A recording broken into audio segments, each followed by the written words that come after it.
Hi, I'm Dr. Mila Brujic, and we're joined in part two of a two-part podcast series where we're interviewing Dr. Debby Feinberg and Matt Rosner on the finer side of prisms on this week's Optometric Insights show.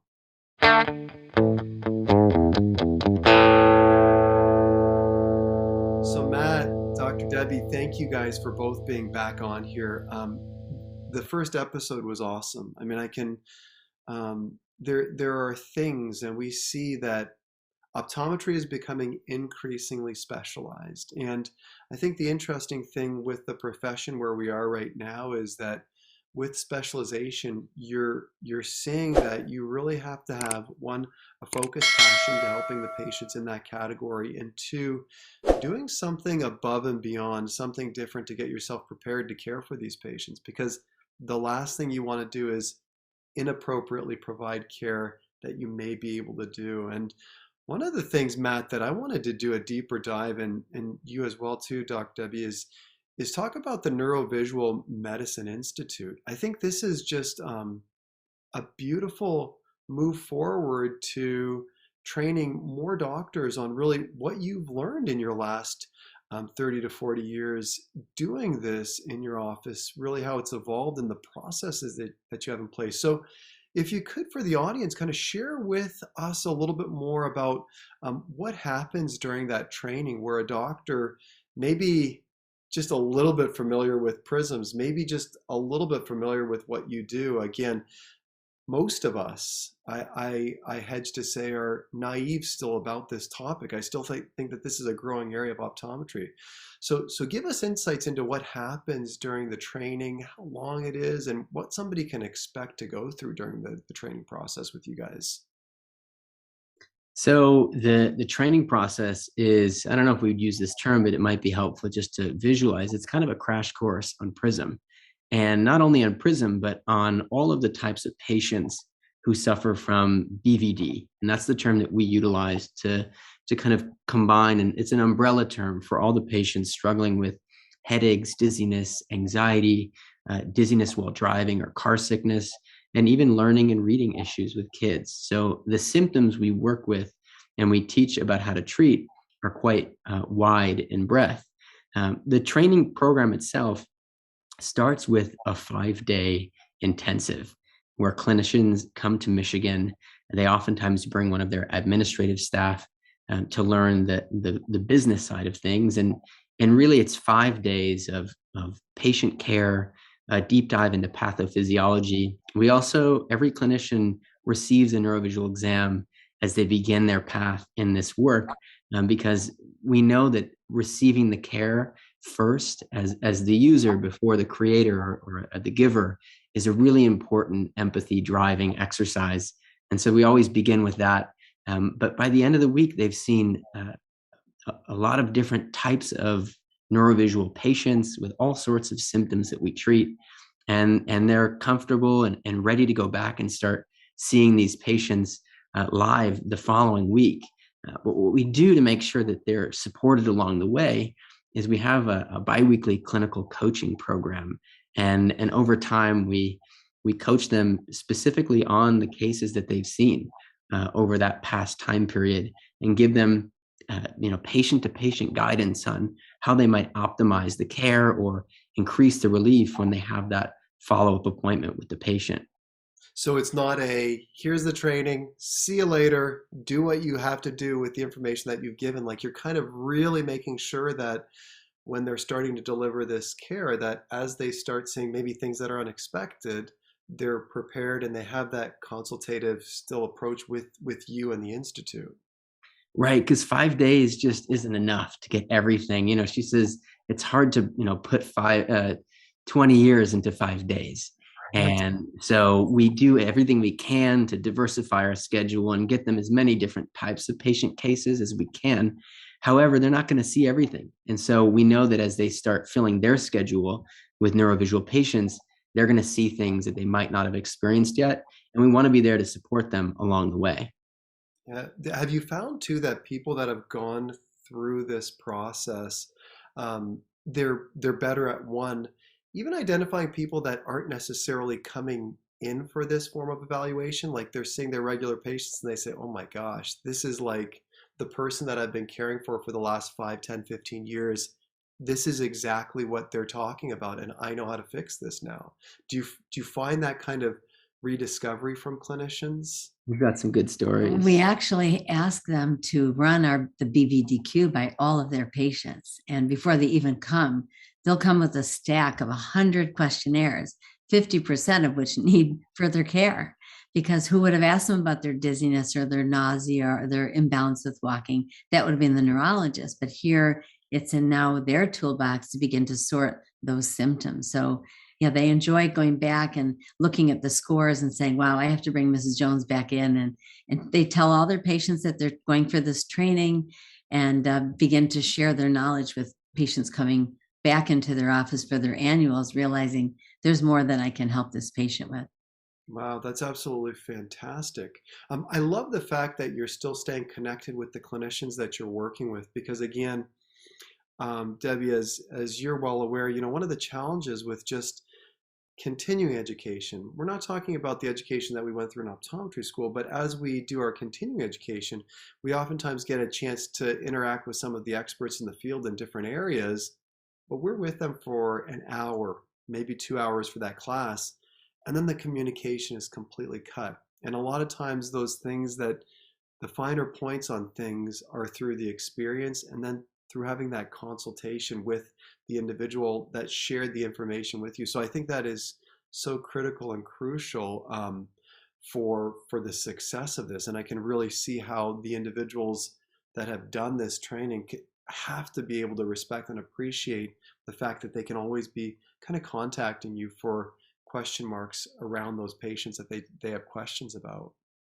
And we also do webinars because we interact with so many specialists. So we have webinars every 3 months and bring in guest speakers. Oftentimes they're colleagues that I refer to all the time. It might be the otologist, the PM&R, the OT, the PT, the psychiatrist. So we love having our guest speakers, and then we do a Zoom and our colleagues are all on the call to ask questions of those specialists and how can they find a holistic psychiatrist in their area? How can they find a neurochiropractor in their area? We need them to launch because we get 250 questionnaires a week from around the country and the world, and these patients are looking for care. So the fact that they're ready to start doing the work, we want to support them in every aspect of being successful in delivering that care. So when did you guys start the actual training institute where you're saying, welcome colleagues, come on up, spend a week with us, and we're going to take you through this process so that you can deliver the care more locally? So it started in 2013. And she didn't mention, but there was a Women in Optometry article that featured some of her work. And there is a journalist at Women in Optometry who is just searching the internet for, what's new in the industry to write about. And they ended up doing a piece on the early research and some of the clinical results of this care. And our first clinician who came to train with us was from New York. And she called and she said, Debbie, I want to learn what you do. I want to learn it, and it's time to teach me. And to that point, we had thought about, getting someone in and really just testing the waters with training. But this one optometrist really kind of shocked us into motion, and that was the catalyst. And I think we trained 2 people that year, and it's been slow and steady for the last 5, 6, 7 years, a couple of clinicians a year. And as I'm newer to the institute, I'm humbled by the foundational work that they were doing in those early days to get things to a place where we could train 25 clinicians a year or more, as we're kind of queuing up to do now. But there was a lot of, and still today, every clinician who comes and every team clinic who comes, we gather feedback at the end and we say, what was your favorite part? What really stood out to you or surprised you? And what can we improve upon? And so, I kid you not, every 2 weeks, we have a deep dive on the last training to figure out what can we improve upon so that the next group that comes has an even better experience. I have to imagine that these people that spend a week with you in your office, I have to imagine that when they leave, they're just totally transformed. I mean, is that an understatement, or is that an accurate depiction of what's occurring? Pretty much, we are all humbled by the turnaround in their symptoms. And when they see a patient that came in really sick, and at the end of the visit, they're wearing glasses that make them feel so much better, they can't wait to get home and start to do it. And also, they're also thinking, oh my gosh, my cousin, this patient, they start thinking of people before they even leave who they need to set up to bring in for care. Wow. So Debbie and Matt, how wide has your training net been launched out at this point? Like, um, I'm assuming you've probably trained clinicians all across the country at this point on this, correct? We have, I think there's just under 40 clinicians currently in the network trained and practicing on our work on a monthly or weekly basis, maybe a daily basis. And every clinic adapts the work a little differently. Some clinicians love to do a little bit of everything. So they'll do a day of neurovisual and a day of specialty contacts and a day of primary care. And other clinicians get to the office for their training and love it so much that they dedicate their entire clinic to neurovisual work. And it takes a little time, right? It's not immediate. But within a couple of years, they're only seeing neurovisual patients and they love it. And so we've got, a couple flavors across the network, but we've got clinicians in, I don't know how many states, but around the US. And then we've got one clinician in Australia. And this year, we're really hoping to expand to more countries and more states. There's a big part of the US that's still not covered with care. And so we just want to make sure that we can expand that care so patients don't have to travel, hundreds of miles to get microprisms. That's great. So, Matt and Debbie, is this something that requires a specialty lab to be able to put the prisms the way that you're prescribing them? Is this something that we use our traditional laboratories? How does that process work? Go ahead. So initially, we would train clinicians and they'd start using their labs back home and they wouldn't get the same results. Right. And so we tried to figure out and they tried to figure out, I wasn't on the team yet, but what was the missing piece? So there was a variable we didn't understand.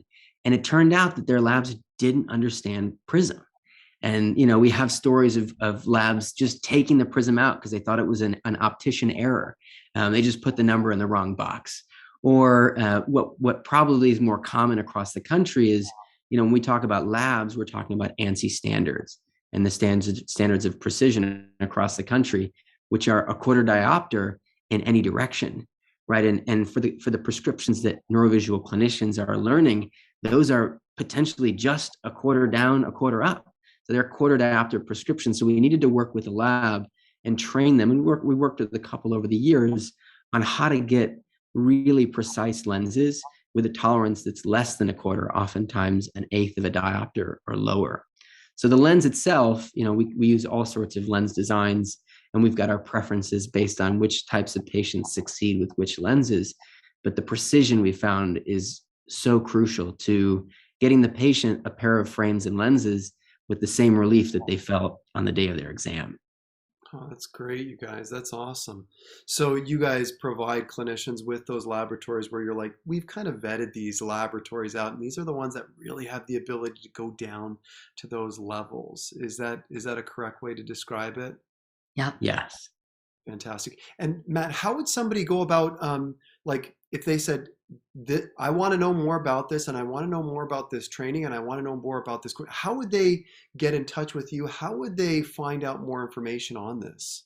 Yeah, so they can visit our website, nvminstitute.org, or they can also contact me, Matt, at nvminstitute.org. But visit our website, watch some of the videos of the clinicians speaking about the work. If it resonates with you, definitely give us a call or drop us a line. What we found is this work is, and we didn't know this initially, but as clinicians came to train, they said, there's a special type of clinician who is best suited for this work, right? Clinicians who like to spend more time with patients, who love a slower pace, and who are looking for something that's not maybe as churn and burn as some of the other more high volume practices, but something that's slower and maybe a little more not methodical, but they like to take their time, and really it's all about the relationships for them. We found that those clinicians and ones who are curious and want to learn more and aren't satisfied with the results they're getting with patients, maybe they're 80% better, but they're curious about that 20%. Those are the clinicians who we find reach out to us. But yeah, reach out and we'll schedule a call. And our goal is to make sure that this is not only a good fit for you, but for us as well. And if, as we progress in the conversation, we'll figure out if it's the right fit, and eventually we'll have you come out and train in Michigan. That's great. Well, guys, thank you for what you're doing. This is absolutely unbelievable. And again, being so close to my hometown, it's just really, really cool to see what's happening in our backyard here with everything that you guys are doing. Truly appreciate the efforts. Truly appreciate the strategic way that you guys are really saying, okay, how can we get more clinicians helping more people so that the care that they're providing is more convenient for these individuals? And what you're really saying is, let's make it so that this can be delivered anywhere that somebody may have this problem across the country. It can be delivered in a predictable, very controlled way. And I just think what you guys are doing is absolutely awesome. Matt, Debbie, I want to thank you both. This was just a very, very eye-opening podcast series that we put together with you. And I'm so, so glad that we had you on the show. Thanks for having us. Thanks for having us. Appreciate it. Thank you. And thank you all for joining us on this episode of the Optometric Insights Show. You can click on their website down below. That will take you directly to where Matt was talking about earlier. And make sure to subscribe to our podcast as well, too, where every week we'll be talking about new and innovative ways to care for our patients.